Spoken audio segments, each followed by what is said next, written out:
banayad na hampas ng alon, makapigil hiningang boat rides, at mga bagong huling lamang dagat.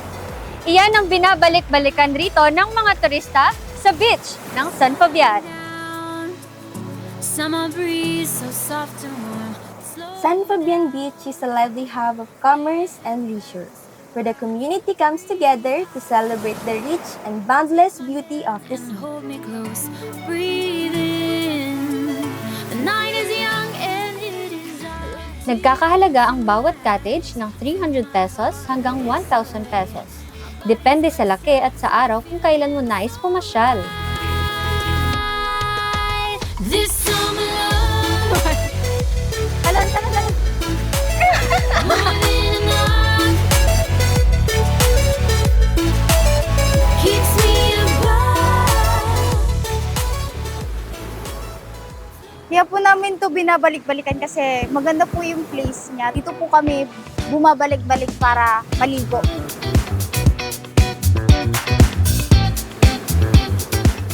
Kaya guys, try niyo po dito sa San Fabian Beach. Mag-enjoy po kayo. Kasi galing kami ding Pasurubio. Accessible naman siya. Ayun dagat, medyo safer sa mga bata kasi hindi siya ganun kalalim.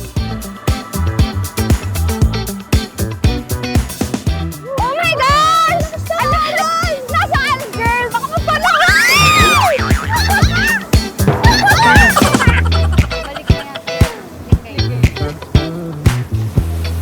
Ate, magkano po yung magkano po yung salbabida niyo? 150 po yan, ma'am. 150? Pwede po i-try? Alam mo kung ano to? Donut to. Hindi.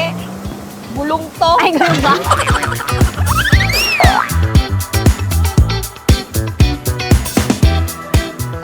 Thank you, kuya. You're the best. Cheers!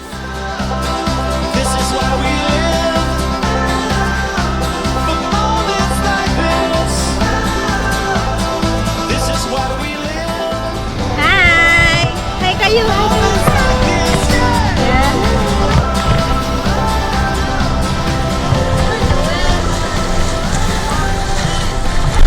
Tignan niyo yung daming shells. Marami dito. Sobrang dami. Moments like this. Sa tabing dagat, may mga nakahilerang food stalls na nagtitinda ng mga coastal delicacies tulad ng freshly caught seafood at ilang tropical fruits. Kuya, magkano yung tinda niyo dito? 300 po. Ito po, ano pong tawag dyan? Yellowfin. Yellow tuna. Saan pong dagat hinuhuli? Diyan dito sa Dito rin sa San Fabian. Tampad din.